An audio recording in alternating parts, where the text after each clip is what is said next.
है, वहां के निवासी थे पीपाजी महाराज, जो दर्जी का काम किया करते थे। एक बार वो द्वारिका दर्शन के लिए जा रहे थे, तो उसी रास्ते से निकले वो सीधे सीधे राह लगे हरिदासा। भाई सीधा सीधा चला, जड़ द्वारका आए, जड़ भगवान का दर्शन कह रहा। जिनके मन में अच्छी लगन होती, वो जल्दी से भगवान के दर्शन करने के इच्छुक रहते। तो सीधा ही रास्ता में जावा ला गया, तो लोग वहां मना करे, दादा भाई खट बता रहे हो कि वो भेंट द्वारका जा रहे हो, भगवान द्वारिकाधीश का दर्शन करवा जा रहे हो। बर जो बहुत लोगों ने मना किया, दादा ई गेला मत जा, क्योंकि कहा अगर भेंट द्वारका जानो तो ई गेले मत जा, ई गेले जो परोगे तो ठेठ द्वारका परो जाएगा। हाँ। आज दंत घटी ने क्यों क्यों ही मनक पाचो कोई आयो ही को। तो बात क्या है कि रास्ता में एक शेर और शेरनी रेवे, आज दिन तक कोई ने जिंदा छोड़िया कौन है। अगर भेंट द्वारका में भगवान का दर्शन करना हो तो 100 कोट को चक्कर लगान जा, और ठेठ द्वारका जानी दर्शन करला हो तो सटी नहीं परो जा। बर जो बहुत कहा नहीं माना, निर्भय सुमर चले रे भगवाना।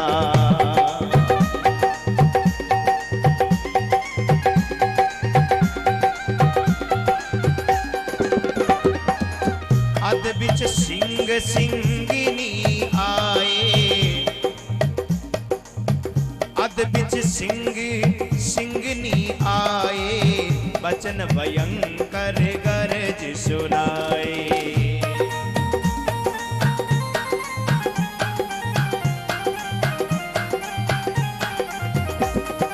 ओ नक सवारी दो नाचे गरजे, प्रलय काल सम पुनि पुनि गरजे।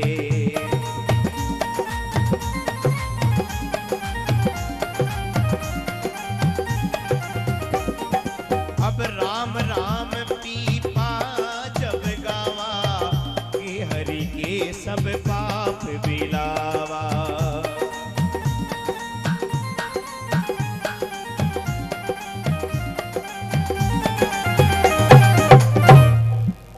बोली राधे कृष्ण भगवान की। निर्भय सुमरी चले भगवाना, जिसे भगवत भक्ति का रस लग जाता है, रंग लग जाता है, फिर उसे मरने से डर नहीं लगता। जिसे भगवत भक्ति का रंग लग जाता है, फिर उसे मरने से डर नहीं लगता। प्रहलाद के सामने उसके पिता ने तलवार खड़ी करके कहा कि तेरा राम कहाँ है? तो प्रहलाद ने कहा था कि तो में मोह में खड़ग में चित देखूं तो राम है। बगैर डरे कह दिया कि पिताजी राम कहाँ नहीं है, आप में है, मेरे में है, तलवार में है, खंबे में है, सब जगह है। राम ने केवल मात्र काम रूपी एक रावण को मारा है, उनके नाम ने करोड़ों जीवों के काम को मारा है। और राम ने केवल मात्र एक सेतु का निर्माण किया है, उनके नाम ने करोड़ों जीवों को भव सागर पार करवाने के सेतु का काम किया है। बोले श्री राधे कृष्ण भगवान की। उस नाम में बड़ी ताकत है। जितना सामर्थ्य राम का नहीं है, उससे भी ज्यादा सामर्थ्य उनके नाम का है। कवि लिखता है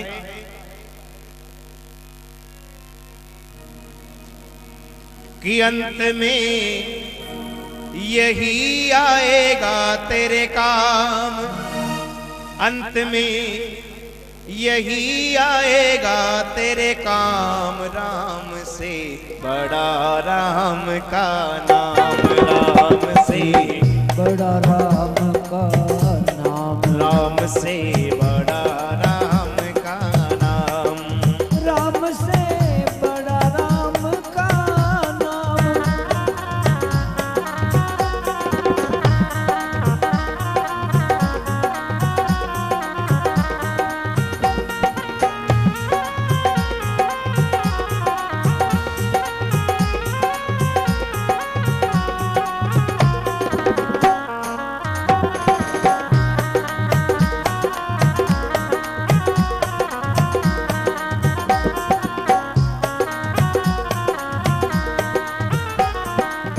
बिना सेतु के सागर को खुद लांग सके नहीं राम।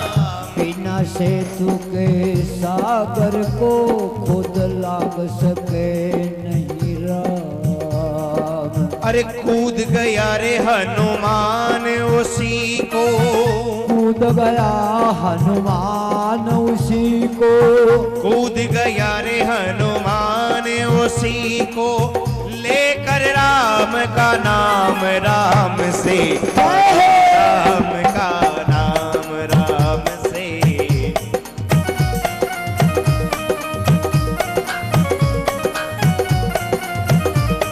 अंत में यही आएगा तेरे काम, अंत में यही आएगा काम, अंत में यही आएगा तेरे काम, राम से बड़ा राम का नाम, राम से बड़ा राम का नाम।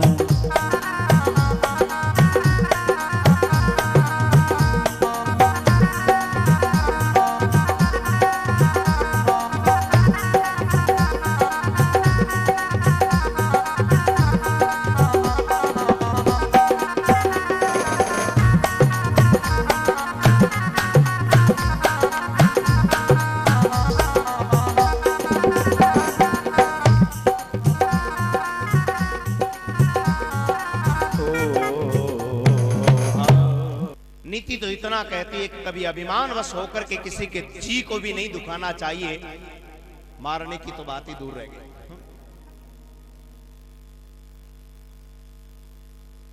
सिंह ने पूछा कि महाराज अब मेरा क्या होगा, तो कहा नर बीर जथे उत्पत्ति होई, नरक बीज बो मति कोई,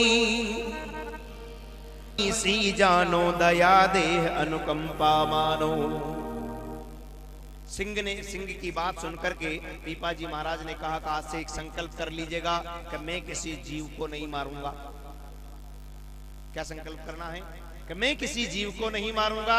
और दूसरी बात, भगवान राम के नाम के आश्रय को नहीं छोड़ूंगा, नित्य नाम को जाप करूंगा। इन दोनों कामों को कर लेना, मैं जिम्मेदारी से कह सकता हूं तुम्हारे मोक्ष को कोई टाल नहीं सकता। बहुत मुश्किल से ये मानव जिंदगी मिली, उस शेर को मोक्ष का मार्ग मिल गया। हम हमारी बात करते हैं, बहुत मुश्किलों से ये मानव जिंदगी मिली है। कवि कहता है नर बिरजते उत्पत्ति होई, नरक बीज बोवो मत को। बहुत मुश्किल से जिंदगी मिली है, तो नरक में जाने का रास्ता तैयार मत करना। स्वर्ग में जा सको न जा सको, स्वर्ग में जा सको न जा सको, कम से कम इस धरती पर जब तक रहो यहां नरक को मत आने देना बस। दास कबीर भी कहते हैं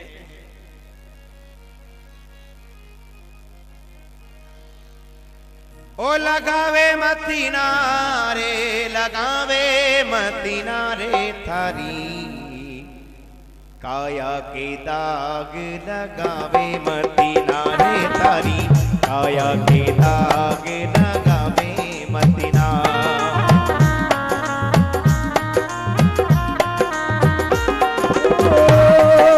लगावे मतीना रे, लगावे मतीना, लगावे मतीना रे, लगावे मतीना, काया के दाग लगावे मतीना, काया के दाग लगावे मतीना।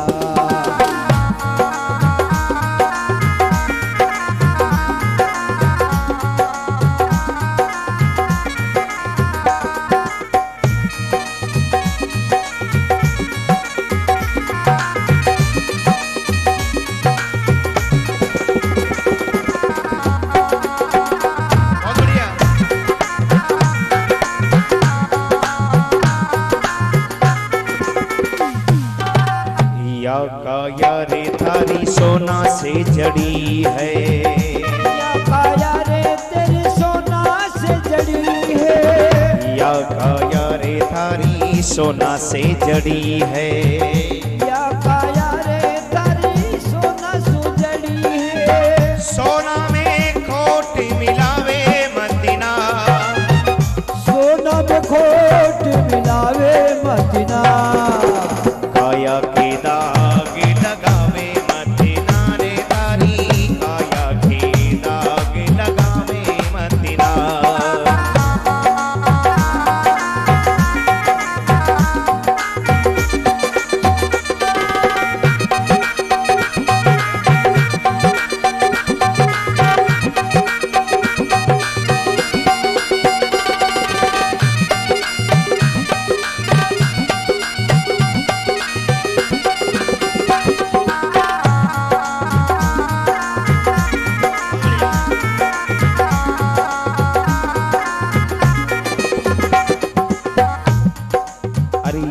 काया रे थारी हीरा सो बनी है। या काया रे बंदा हीरा सुजड़ी है। या काया रे थारी हीरा सो बनी है। या काया रे तेरी हीरा सुबड़ी है। ओ हीरा में काकरो मिलावे मदीना। हीरा ने काकरो बनावे मदीना। काया के दाग लगावे मदीना रे थारी काया के दाग लगावे मदीना।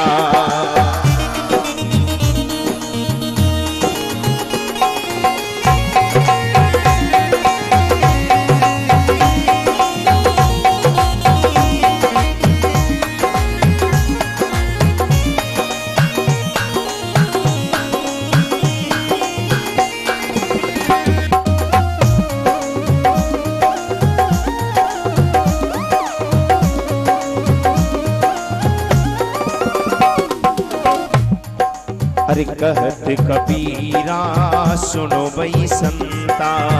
बनत कबीरा सुनो भाई संतो।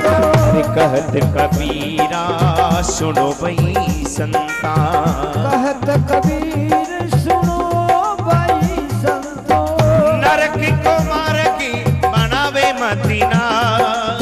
नरक कुमारे के बनावे मदीना। हरी काया के दाग लगावे मदीना रे तारी काया के दाग लगावे मदीना।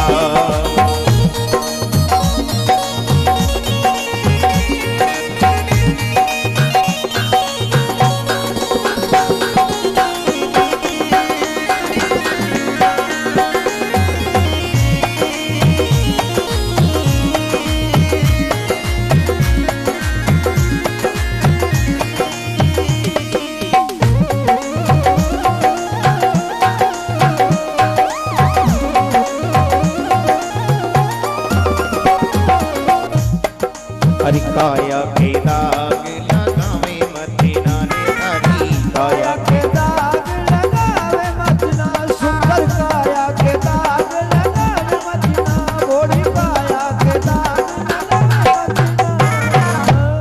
बोली द्वारिकाधीश की।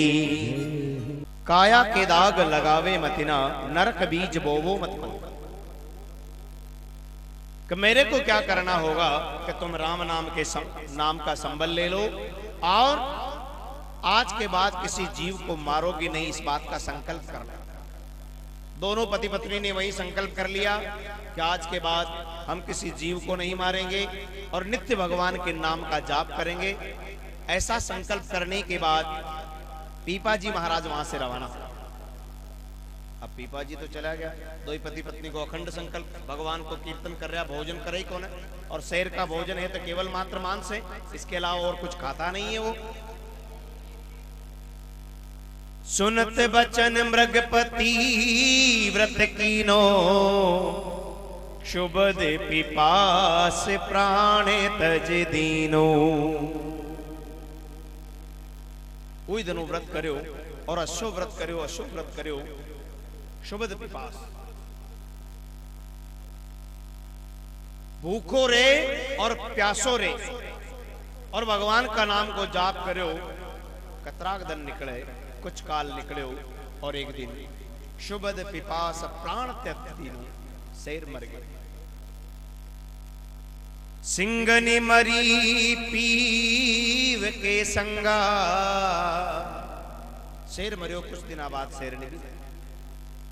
दो ही पति पत्नी मरिया, बस बैकुंठ सहित अर्धंगा। भगवान का नाम का प्रताप का कारण दो ही बैकुंठ में पहुंचा। अतरा बड़ा पापी हा फिर भी। देखिएगा, जीवन का एक ही उद्देश्य, एक ही लक्ष्य, मोक्ष प्राप्त करना है। यही लक्ष्य है हमारा कि केवल मात्र मोक्ष प्राप्त करना है, और इसके लिए और कोई कठिन भक्ति करने की जरूरत नहीं है। सारी जिंदगी में जितने चाहे तुम पाप करो, अंत समय केवल मात्र मरने के वक्त एक बार राम का नाम ले लो, तुम्हारे मोक्ष को कोई टाल नहीं सकता। अब शर्त यह है कि भाई अंतिम सांस जो तुम्हारी आएगी उसमें भगवान राम का नाम लेना है। अब अंतिम में आवे ना वही बात दिखाई नहीं। शर्त यही है कि अंतिम सांस में राम का नाम लेना है। तो अंतिम सांस में राम का नाम आना बहुत कठिन बात है। जन्म जन्म मुनि जतन कराई पर अंत राम कहीं आवत नाही। सारी जिंदगी जो राम के नाम का जाप करते हैं उनको भी अंत समय में राम आना बहुत मुश्किल बात है। इसीलिए हमें राम नाम को लेने की आदत बनानी पड़ेगी। जिसकी आदत में आ गया उसका मोक्ष निश्चित है। कोई भी काम कर रहा है बस राम को नाम ले। चाहे गायों को घास डाल रहे हैं, बैलों को पानी पिला रहे हैं, खेती बाड़ी का कोई भी काम कर रहे हैं, रास्ते में चल रहे हैं, गिर गए हैं, पड़ गए हैं, कुछ भी काम हो, छींक रहे हैं तो भी राम का नाम लें। कुल मिला के राम के नाम की हमें आदत सी हो जाए तो हमारे मोक्ष को कोई टाल नहीं सकता। बोली श्री राधे कृष्ण भगवान की। शेर और शेरनी दोई प्राण तजा बैकुंठ पहुंचा। और वे शेर और शेरनी वो राम नाम का प्रताप पाछा ही सृष्टि पाया और अब की बार मनक जिंदगी लेना है। वो राम नाम का कारण अब की बार मनुष्य जिंदगी प्राप्त करी। नर हरि को नरसी भयो और ना हरि की भई नार। हुई है कन्या ताई के जन ब्याही नगर अंजार। वही शेर है जो इस बार मनुष्य बनकर आया और उनका नाम रहा नरसिंह जी महाराज। और वही शेरनी है जो उनकी पत्नी बनकर के आई और उनके घर में एक कन्या का जन्म हुआ। और जिस कन्या का विवाह नगर अंजार में श्रीरंग जी मेहता के घर पे हुआ। जाके एक कन्या होती ताको रचियो विवाह। मायरियो नरसी तनोर वाके बरसी सांवल सा। उसी नानी भाई के एक कन्या का और जन्म होता है। और उस कन्या के विवाह के समय में नरसिंह जी के साथ सांवलिया सेठ आकर के नानी भाई को अपने हाथों से मायरा पहनाते हैं। वही कथा आपके बीच आ रही है। अब वो भगवान द्वारिकाधीश नरसिंह के साथ कैसे हो जाते हैं, ऐसा क्या कारण बनता है कि भगवान द्वारिकाधीश 56 करोड़ का मायरा लेकर के वहां पहुंचते हैं। नरसिंह का परिचय क्या है, ऐसा उसने क्या किया, आइएगा इस कथा में देखते हैं। बोली श्री राधे कृष्ण भगवान की। अब नरसिंह जी महाराज की इस जन्म की कथा प्रारंभ होती है। कवि लिखता है, नागर बेस बड़े आचारी जूनी गढ़ गुजरात मजारी। तहां आए नरसी वपुधारा सकल कुटुंब लहे सुख सारा। नागर बेस बड़े आचारी जूने गढ़ गुजरात मजा। आपने भारत की भूमि, भारत में सौराष्ट्र जो वर्तमान गुजरात है, गुजरात में नरसिंह जी महाराज को जन्म हुए। नागर बेस बड़े आचार्य, नागर कुल ब्राह्मण कुल में नरसिंह जी महाराज भी नागर ब्राह्मण है। तहां आए नरसिंह वपुधारा सकल कुटुंब लहे सुख सारा। नरसिंह जी महाराज का घर परिवार में खूब आनंद हो, खूब आनंद हो। एक पुस्तक में ऐसा भी देखा है, कहीं कहीं वृतांत आता है कि नरसिंह जी महाराज जन्म के समय अंधे थे, गूंगे थे, बहरे थे। लेकिन ये कथा कहती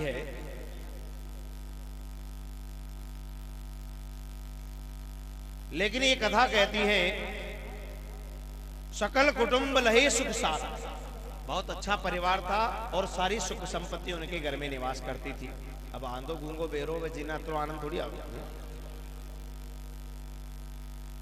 जन्मत ही शिव भक्ति समाई, माता पिता ज्येष्ठ एक भाई। इनके परिवार में भगवान शिव की बड़ी अच्छी भक्ति थी और एक इनसे बड़े भाई थे। माता पिता इनके आनंद से थे। और लिखा, गौधन वृषभ विभव अति भारी, रथ शिबिका गजबाजी सवारी। गौधन बहुत सारी गायें थी, वृषभ विभव अति धारी, धन तो वैसे गाया नहीं मान्यो तो धन तो गाया नहीं मान्यो तो पण पुराना पुराना डावा डावा मनक मिल जाता तो आपस में बातें करता तो ये पूछता कि भाई धन खतरोक है तो वो कह देता कि बाड़ो भरियो धन खतरोक है तो पाचो आगलो धनी कह देता कि बाड़ो भरियो चतुर्वेदो समझ जाता कि भाई गाया मोकली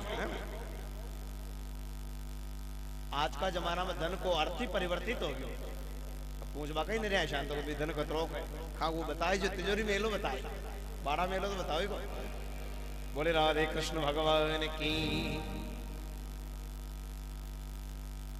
हकीकत का धन तो गाय को कहा गया है